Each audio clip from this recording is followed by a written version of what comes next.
नमस्कार दोस्तों, आप सारे लोग को वेलकम है सफलता क्लासेस में। मेरे प्यारे भाई, आज हम लेक्चर को आगे बढ़ाएंगे। तो आप लोग सबसे पहले बताएंगे कैसे हैं। मैं उम्मीद करता हूं कि आप सारे लोग बहुत अच्छे होंगे, मस्त होंगे, स्वस्थ होंगे। तो मेरे प्यारे भाई, इलेक्ट्रोस्टैट में एनसीईआरटी के अनुसार 2 चैप्टर होता है, जो कि आप थर्मल थंबनेल में देख रहे होंगे। हमने क्वेश्चन 1 से लेकर के 20 तक करवाया था। ये आपका दूसरा लेक्चर है, जिसमें हम 21 से शुरू करेंगे। तो चलिए स्टार्ट करते हैं मेरे भाई। 12th फिजिक्स चैप्टर 1 एंड 2, जिसमें विद्युत आवेश तथा क्षेत्र भी आता है, और दूसरा में क्या आता है, स्थिर विद्युत विभव तथा धारिता। इसमें जो भी क्वेश्चन है मेरे भाई ऑब्जेक्टिव है, ठीक है ना। इलेक्ट्रोस्टैट में लगभग 180 क्वेश्चन जाएगा। चलिए स्टार्ट करते हैं 26 नंबर से। 26 नंबर नहीं बल्कि 21 नंबर। 21 नंबर क्वेश्चन क्या है मेरे भाई, प्रभावी धारिता 5 माइक्रोफैराड प्राप्त करने के लिए सिर्फ 2 माइक्रोफैराड के कम से कम कितने संधारित्र की आवश्यकता। बात को समझेंगे। सवाल यहाँ पर यह है कि प्रभावी धारिता मतलब समतुल्य धारिता कितना लाना है, 5 माइक्रोफैराड लाना है। इतना प्राप्त करने के लिए सिर्फ 2 माइक्रोफैराड के कम से कम कितने संधारित्र की आवश्यकता है।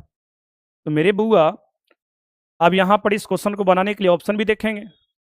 अब आपके पास जो है ना, बोला जा रहा है कि 2 माइक्रोफैराड के कितने कैपेसिटर को कम से कम मिलाएंगे जिससे कि प्रभावी धारिता 5 आना चाहिए। तो मेरे भाई ऑप्शन में देखिए ना, शुरू किया 4 3 5 6। तो हम 2 से क्यों करेंगे, 2 से करेंगे तो नहीं आने वाला है कि नहीं। इसमें देख रहे हैं कि कम से कम 3 से दिख रहा है, तो 3 से शुरू करते हैं। 3 को में आता है कि नहीं आता, देख लेते हैं एक बार। अगर मेरे भाई हमारे पास 2 माइक्रोफैराड का 3 को कैपेसिटर लेते हैं और इसको श्रेणी क्रम में जोड़ते हैं, तो श्रेणी क्रम में जोड़ेंगे तो श्रेणी क्रम के लिए फॉर्मूला होता 1/C³ बराबर 1/C1 plus 1/C2 plus 1/C3। ये श्रेणी क्रम के लिए है। अब ये प्रत्येक के जगह पर 2 रख देंगे, 2 रख देंगे, 2 रख देंगे, नहीं तो ये 3/2 हो जाएगा, क्योंकि एलसीएम 2 और ऊपर में एक एक एक जुटेगा। 1/C³ आया। जब इसको पलटी मारिएगा तो 2/3 आ रहा। क्या 5 माइक्रोफैराड आया? नहीं आया, यानी कि ये कॉम्बिनेशन नहीं हो सकता, ठीक है ना। अब तीनों को समानांतर में जोड़ के देखते हैं मेरे भाई। तीनों को जब समानांतर में जोड़ेंगे, ठीक है ना, तो समानांतर के लिए मेरे भाई फॉर्मूला होता C1 plus C2 plus C3। तो मेरे बुआ 2 प्लस 2 प्लस 2, ये कितना आ जाएगा, 6 माइक्रोफैराड ना जाएगा जी, जबकि लाना कितना है, 5। और भी इसका कॉम्बिनेशन देखो, और भी इसका कॉम्बिनेशन होगा। ये दोनों तो हम लोग देखें कि नहीं हो पाएगा। अभी भी इसका और भी कॉम्बिनेशन हो सकता है, जिसको हम लोग मिक्स्ड कॉम्बिनेशन कहते हैं। मिक्स में श्रेणी और समानांतर दोनों आ सकता है। जैसे 2 गो कैपेसिटर को मेरे भाई ऐसे जोड़ देते हैं, ठीक है ना, और एक को ऐसे जोड़ देते हैं। इसमें देख लेते हैं, प्रत्येक का 2 2 है, तो इस श्रेणी क्रम में है। तो श्रेणी क्रम में मेरे भाई जोड़िएगा तो 1 आ जाएगा, श्रेणी क्रम में 1 आ जाएगा, और नीचे क्या है, 2। अब 1 कैसे आया, तो श्रेणी क्रम के लिए 2 गो के लिए फॉर्मूला शॉर्टकट होता है C1 गुना C2 बटा C1 प्लस C2। तो 2 गुना 2, 2 गुना 2 बटा 2 प्लस 2, ऊपर में 4 नीचे में 4, कट के कितना आ जाएगा, 1। सी इक्विवेलेंट कितना आ रहा है, 1 1 आ रहा ना। अब ये दोनों समानांतर में है, तो समानांतर में जोड़ेंगे तो 1 प्लस 2 3 है ना आ रहा जी। कितना लाना, 5 लाना। क्या इसका और भी कॉम्बिनेशन संभव है? हाँ, तो एक और कॉम्बिनेशन संभव है। एक और कॉम्बिनेशन संभव है 3 में। क्या है वो दिखाने जा रहे हैं आपको।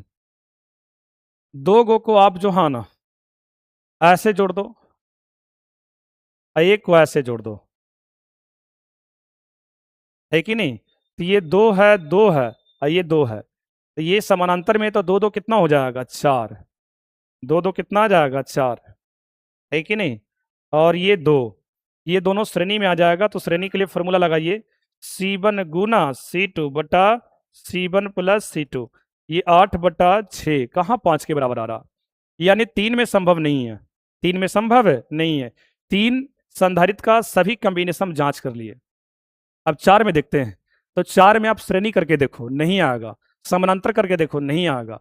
एक मिक्स्ड कॉम्बिनेशन है, उसमें आ जाएगा, देखिएगा ध्यान से। क्योंकि 5 लाना है, कितना लाना है, 5 लाना है। तो मेरे बुआ ऐसा करते हैं हम कि 5 लाने के लिए 2 गो को श्रेणी में जोड़ देते हैं। 2 गो को क्या करते हैं, श्रेणी में जोड़ देते हैं। ये श्रेणी में हो गया, और 2 गो मेरे भाई समानांतर में जोड़ देते हैं ऐसे। अब ये दोनों श्रेणी में है तो ये दोनों का समतुल्य धारिता कितना आ जाएगा, C1 गुना C2 बटा C1 प्लस C2, ये 4/4 कितना आ जाएगा 1। अब मेरे भाई ये 1 2 और 2, तो 2 2 4 1 5 हो जाएगा कि नहीं। मतलब इसमें अगर कॉम्बिनेशन की बात करते तो एक श्रेणी होता, एक समानांतर होता और मिक्स्ड में कई सारा होता, लेकिन मिक्स में हम देख रहे हैं कि ये वाला जो है ना कॉम्बिनेशन हमें 5 दे रहा।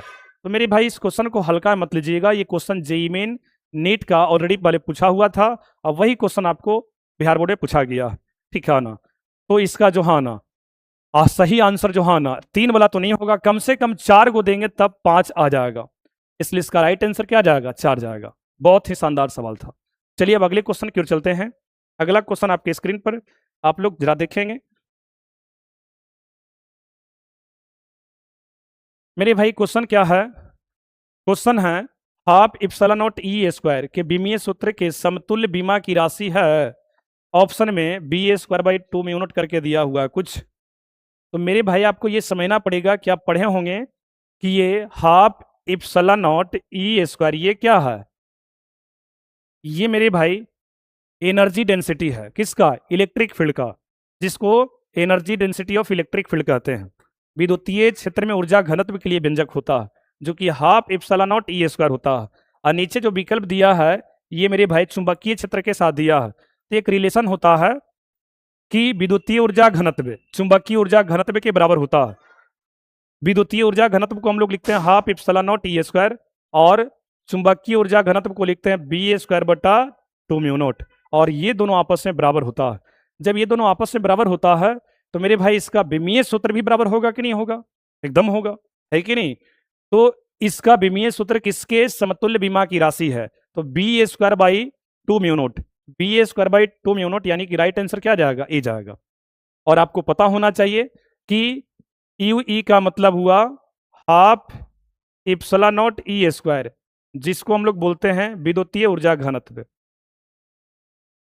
क्या बोलते हैं, विद्युतीय ऊर्जा घनत्व। एक होता है मेरे भाई मैग्नेटिक के लिए यूवी आता है, ये होता है b²/2 म्यू नॉट, इसका क्या नाम है जी, तो इसका नाम है चुंबकीय ऊर्जा घनत्व, चुंबकीय ऊर्जा घनत्व, चुंबकीय ऊर्जा घनत्व। ये दोनों याद रखेंगे, खास करके ये दोनों में कई प्रकार सवाल है। विद्युतीय ऊर्जा घनत्व का formula half epsilon not E square, चुंबकीय ऊर्जा घनत्व का फॉर्मूला b²/2 म्यू नॉट, और विद्युत चुंबकीय तरंग में ये दोनों ऊर्जा बराबर होता। इसलिए सवाल भी करता है कि विद्युत चुंबकीय तरंग में विद्युतीय ऊर्जा घनत्व और चुंबकीय ऊर्जा घनत्व क्या होता है, बराबर होता है, बड़ा छोटा नहीं, बराबर होता है, याद रखना। अब चलते हैं 23 नंबर क्वेश्चन की ओर। आवेश का पृष्ठीय घनत्व का मात्रक होता है, मेरे भाई आवेश का पृष्ठीय घनत्व, देखिए जी, आवेश का पृष्ठीय या पृष्ठ घनत्व को हम लोग सिग्मा से लिखते हैं, और इसके लिए फॉर्मूला होता है चार्ज बटा एरिया, और इसका मात्रक की बात करेंगे तो कूलम बटा मीटर स्क्वायर होता है। कूलम बटा क्या होता है, मीटर स्क्वायर। तो कूलम बटा मीटर स्क्वायर को हम लोग लिख सकते हैं कूलम्ब पर मीटर स्क्वायर, ऐसे भी लिख सकते हैं। तो आप देखिए कूलम बटा मीटर स्क्वायर, राइट आंसर क्या जाएगा, ए जाएगा। लेकिन मेरे भाई इसमें और भी कुछ कॉन्सेप्ट है, इसके साथ दो गो और है। एक रैखिक घनत्व होता है जिसको लेमडा से लिखते हैं, और इसका फॉर्मूला चलता है Q/L, इसका एसआई मात्रक कूलम बटा मीटर, जिसको कूलम्ब पर मीटर लिखते हैं, ठीक है ना।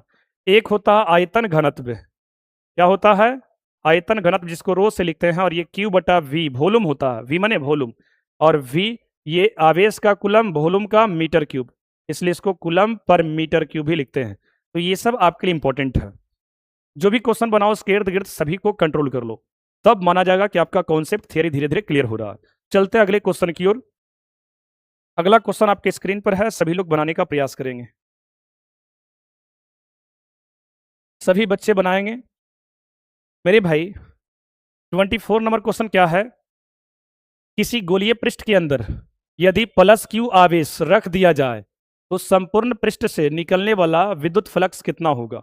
अब देखिए ना, यहाँ गोलीय पृष्ठ है जी, क्या है, गोलीय पृष्ठ, और गोलीय पृष्ठ के अंदर में आवेश कितना रखा गया, Q रखा गया, आवेश कितना रखा गया, Q रखा गया। अब बोला जा रहा है कि इससे संपूर्ण विद्युतीय फ्लक्स क्या होगा, ये गोला से गोलीय पृष्ठ से गुजरने वाला विद्युतीय फ्लक्स क्या होगा? तो ये मेरे भाई गॉस प्रमेय बताते हैं कि किसी बंद पृष्ठ से गुजरने वाला विद्युतीय फ्लक्स का मान आवेश, टोटल आवेश, पृष्ठ के अंदर के टोटल आवेश और माध्यम के विद्युतशीलता के अनुपात के बराबर होता है। यानी फ्लक्स होगा Q बटा एप्सिलॉन नॉट, जहां Q क्या है? तो अंदर के आवेशों का बीजगणितीय योग। तो यहाँ एक ही आवेश है तो बस एक ही गो रह जाएगा। अगर 4 गो रहता तो सबको जोड़ करके लिखते। तो ये मेरे भाई डायरेक्ट गॉस प्रमेय से सवाल है, तो Q बटा एप्सिलॉन नॉट। ठीक है ना? आपको यहाँ पड़ी आंसर क्या जाएगा? V जाएगा मेरे बउआ। क्या जाएगा? B। इसमें और भी कुछ इंपॉर्टेंट जो है ना क्वेश्चन है, वो क्या है? आपसे पूछेगा कि भाई किसी बंद पृष्ठ से गुजरने वाला फ्लक्स जो है ना आवेश के क्या होता है? समानुपाती होता है। आवेश के क्या होता है? समानुपाती होता है। ये भी याद रखेंगे। चलिए अगला क्वेश्चन मेरे भाई आपके स्क्रीन पर 25 नंबर क्वेश्चन। 10 माइक्रोकूलम्ब एवं -10 माइक्रोकूलम्ब के दो बिंदु आवेश वायु में 40 सेंटीमीटर दूरी पर रखे हैं। तो निकाय, निकाय का मतलब सिस्टम होता है। निकाय का मतलब क्या होता है? सिस्टम। निकाय की विद्युत स्थितिज ऊर्जा होगी मेरी बुआ, जब दो आवेश एक दूसरे से r दूरी पर स्थित है तो दोनों आवेश का एक सिस्टम बन जाता है, जिसका पोटेंशियल एनर्जी को हम लोग स्थितिज ऊर्जा कहते हैं, अस्थायी ऊर्जा कहते हैं। उसके लिए फॉर्मूला होता है, जैसे दो आवेश, एक Q1 है दूसरा क्या है? Q2 है। अगर ये दोनों r दूरी पर है तो इसका पोटेंशियल एनर्जी के लिए फॉर्मूला होता है K Q1 Q2 बटा R। R होता है, R स्क्वायर नहीं होता, याद रखेंगे। अब इसी पर सोल्व करना है। K के जगह पर 9 गुना 10 के पावर 9, क्योंकि कुलम्ब कांस्टेंट है। Q1 कितना है? तो 10। माइक्रो का मतलब 10 के पावर -6। माइक्रो मेरे भाई प्रीफिक्स होता है, माइक्रो प्रीफिक्स है, इसलिए उसका प्रीफिक्स वैल्यू डालेंगे। Q2 आ जाइए, -10 माइक्रो का मतलब 10 के पावर -6। दूरी कितना है जी? 40 सेंटीमीटर। 40 गुना 10 के पावर -2। सारा डेटा आप एसआई मात्रक में डालेंगे तो रिजल्ट आपका एसआई मात्रक में आएगा। अब इसको सोल्व करना है। सोल्व करेंगे मेरे भाई तो देखिए ना, ये 10 के पावर -2 ऊपर जाएगा तो 9 के साथ 9 2 11 बन जाएगा। क्या बन जाएगा? 11। और 6 और 6 -12, तो कट करके ये -1 बचेगा। यानी घात वाला आप देखिए ना, सब काटिए, 10 के पावर -1 आएगा। और ऊपर में देखिए ना 10 के पावर -1, और ये देखो 10 कट जाएगा, बचेगा क्या? -10 गुना 9 -90 बट्टा नीचे क्या? 40। ये 9 बटा 4 माइनस में आएगा। डिवाइड करेंगे तो ये मेरे भाई 2.25 जूल आ जाएगा। बड़ा ही सिंपल क्वेश्चन था और बढ़िया क्वेश्चन है, याद रखेंगे। ये फॉर्मूला बड़ा काम का है। तो इसका राइट आंसर -2.25 जूल यानी कि सी जाएगा जी। अब चलते मेरे भाई अगले क्वेश्चन की ओर। अगला क्वेश्चन आपके स्क्रीन पर सभी लोग बनाएंगे।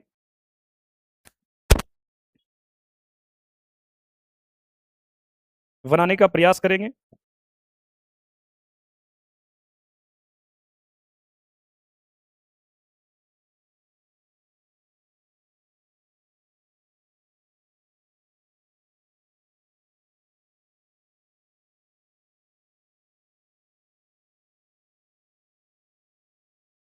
क्वेश्चन है मेरे भाई, क्वेश्चन है मेरे भाई, वैद्युत द्विध्रुव जिसको इलेक्ट्रिक डायपोल कहते हैं कि निरक्षीय स्थिति में विद्युत विभव का व्यंजक होता है। देखो डायपोल के कारण दो गो अक्ष होता है, एक होता अक्षीय और एक होता निरक्षीय।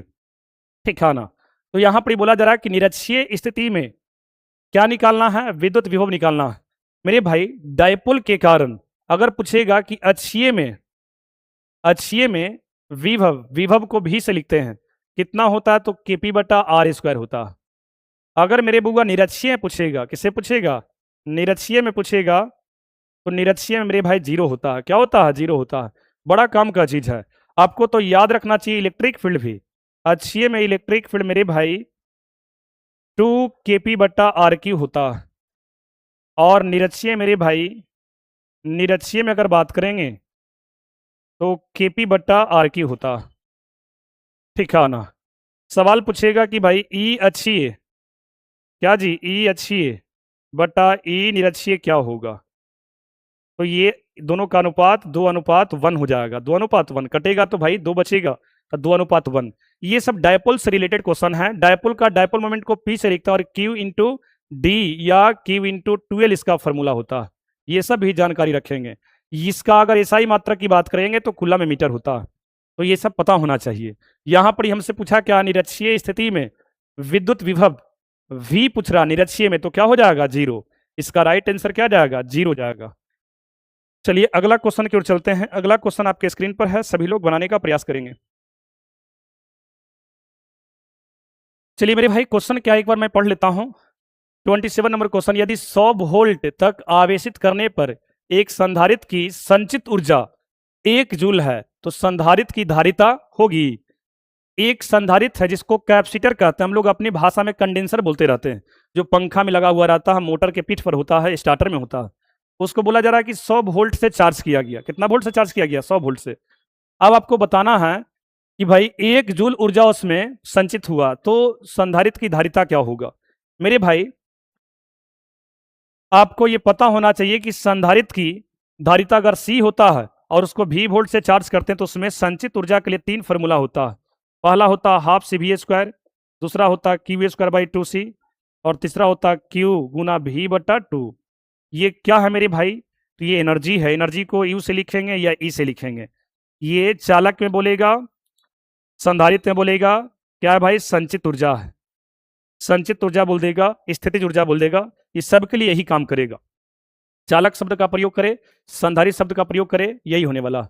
अब देखिए इसमें से कौन फॉर्मूला से बनेगा, तो आप देखिए आपको यहां पर वोल्टेज दे रखा कितना 100 वोल्ट है कि नहीं, और संचित ऊर्जा यानी कि एनर्जी जिसको यू से या ई से लिखते हैं ये 1 जूल दे दिया, और धारिता, धारिता को हम लोग सी से लिखते हैं, सी पूछ रहा।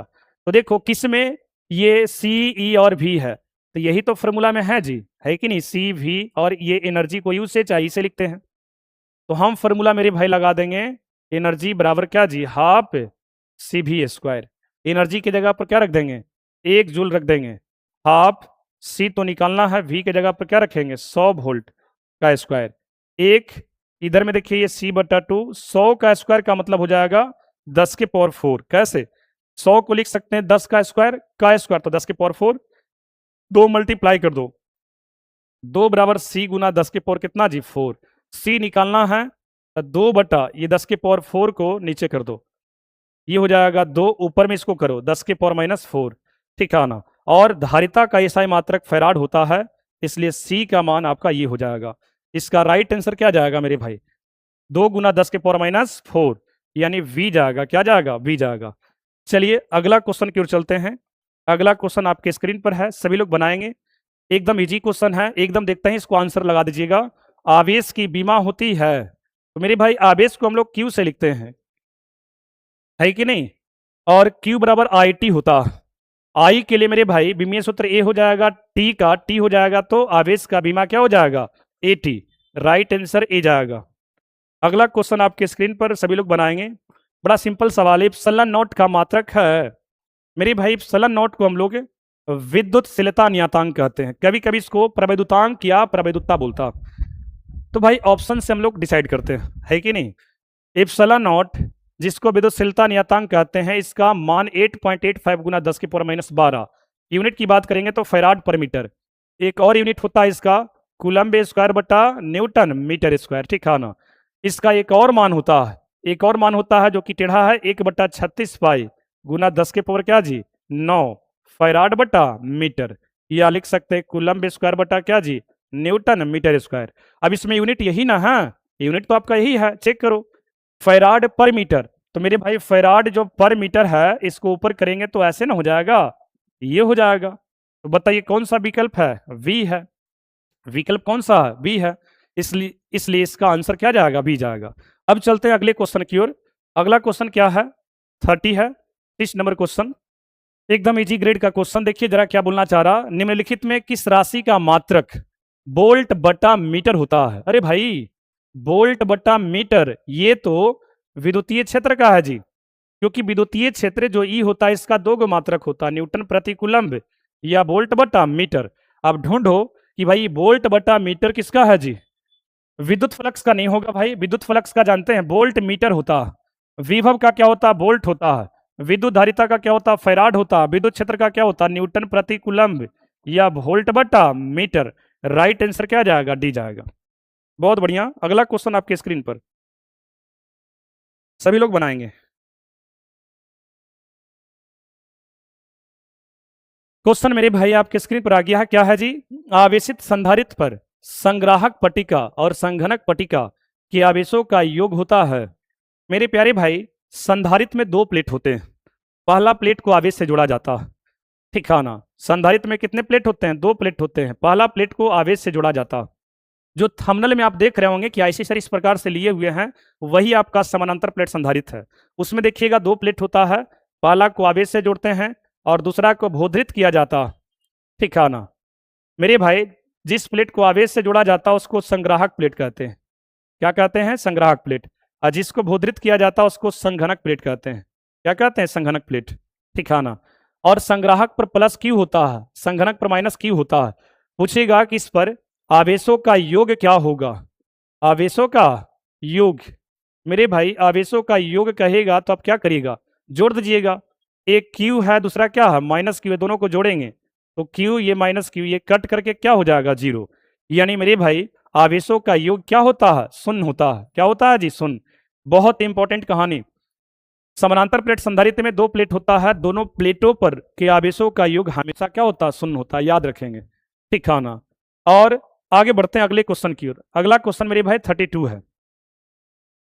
दो समान धारिता C वाले संधारित्र को समानांतर क्रम में जोड़ने पर उसकी समतुल्य धारिता होती है। मेरे भाई, धारिता का कॉम्बिनेशन आप लोग पढ़े होंगे, ठीक है ना? कैपेसिटर का कॉम्बिनेशन पढ़े होंगे, संधारित्र का कॉम्बिनेशन पढ़े होंगे। दो प्रकार के होते हैं, श्रेणी और समानांतर। श्रेणी में इसका क्या फॉर्मूला होता है मेरे भाई? तो श्रेणी में होता है उल्टा करके, 1/C³ बराबर 1/C1 प्लस 1/C2। इसी को शॉर्टकट में हम लोग यूज करते हैं, C1 गुना C2/C1 प्लस C2 एलसीएम करने के बाद। और इसका समांतर वाला क्या होता है? समांतर वाला क्या होता है? ठीक है ना? समांतर वाला क्या होता है? समांतर में एकदम सीधा होता है, C1 प्लस C2। जैसे दो समान धारिता C है और किसमें है? समांतर क्रम में है, तो नीचे वाला फॉर्मूला से काम करेंगे, इससे करेंगे। C1 के जगह पर C, क्योंकि समान धारिता है दो गो। C2 के जगह पर C, तो C क्या हो जाएगा? 2C। इसका राइट आंसर क्या जाएगा? ए जाएगा। इस प्रकार से प्रैक्टिस करो, एकदम आसान हो जाएगा। अब आते हैं अगले क्वेश्चन की ओर। अगला क्वेश्चन आपके स्क्रीन पर एक बार बनाने का प्रयास करेंगे सभी लोग। क्वेश्चन मेरे भाई क्या है? 1 वोल्ट बराबर होता है भाई, पहले ये सोचो कि वोल्टेज के लिए फॉर्मूला क्या है। तो विद्युतीय विभव पर जाओ, विद्युतीय विभव को भी से लिखते हैं और इसका फॉर्मूला होता है W/Q। मेरे भाई, इसका एसआई मात्रक होता है जूल प्रति कूलम। इसी को वोल्ट कहते हैं। क्या कहते हैं? वोल्ट। इधर से वोल्ट, इधर से जूल प्रति कूलम। अरे भाई, इधर से वोल्ट, इधर से क्या जी? कार्य का जूल, आवेश का कूलम। तो आप लिख सकते हैं कि भाई, इसको हम लिख सकते हैं कि 1 वोल्ट बराबर 1 जूल/1 कूलम, यानी 1 वोल्ट बराबर 1 जूल/कूलम। ऐसे भी लिखा जा सकता है। देखिए ना, ये सब छोटा छोटा सवाल ऐसे करके पूछ देता है। तो 1 वोल्ट बराबर क्या होगा? तो 1 जूल/कूलम। 1 जूल/कूलम। ध्यान से देखना, सी नहीं बी है, 1 जूल/कूलम। चलते हैं अगले क्वेश्चन की ओर। अगला क्वेश्चन आपके स्क्रीन पर है, सभी लोग बनाएंगे। क्वेश्चन मेरे भाई, निम्नलिखित में कौन मौलिक कण नहीं है? बहुत बढ़िया। निम्नलिखित में कौन मौलिक कण नहीं है? मौलिक कण नहीं है।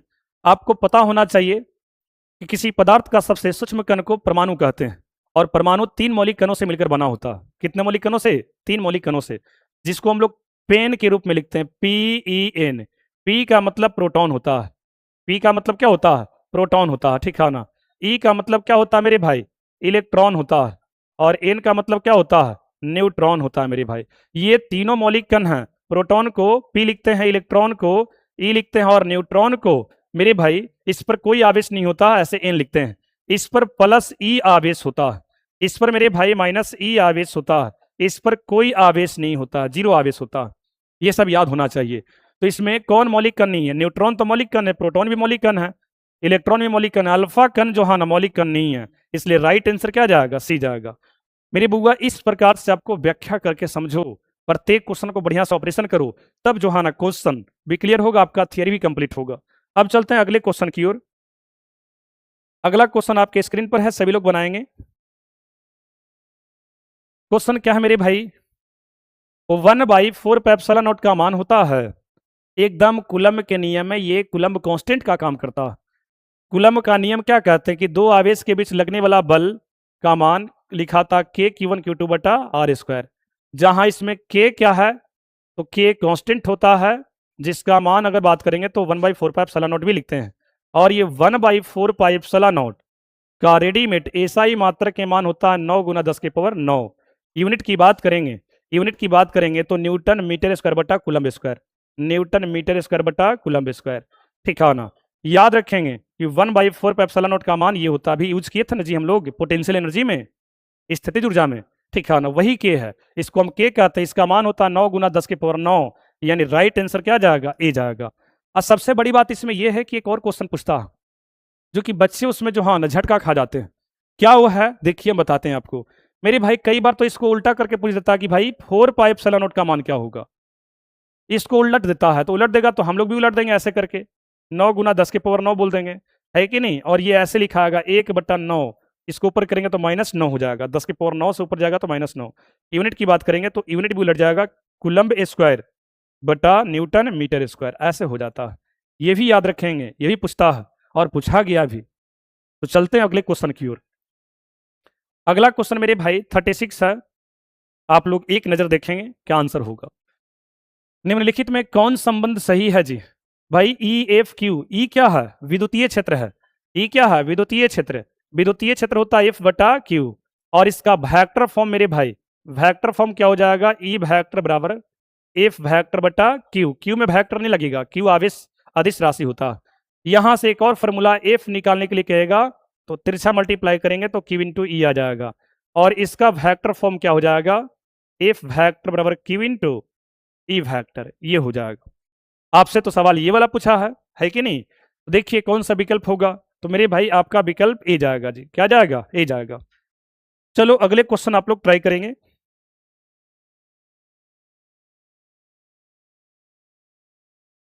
अगला क्वेश्चन आपके स्क्रीन पर है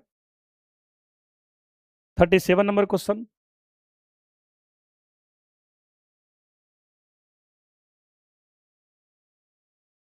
मेरे बुआ क्वेश्चन क्या है जी, विद्युत विभव बराबर होता है, बहुत बढ़िया क्वेश्चन, देखिए ना अभी इसको डिफाइन किए थे, विद्युत विभव को विद्युतीय विभव लिखते हैं और इसको भी से सूचित करते हैं। फॉर्मूला क्या होता है, डब्ल्यू बटा क्यू, तो डब्ल्यू बटा क्यू राइट आंसर क्या जाएगा, वी जाएगा, सिंपल है। लेकिन बुआ और सीखिए, इसका एसआई मात्रक जूल प्रति कूलम, जिसको हम लोग वोल्ट कहते हैं, है कि नहीं।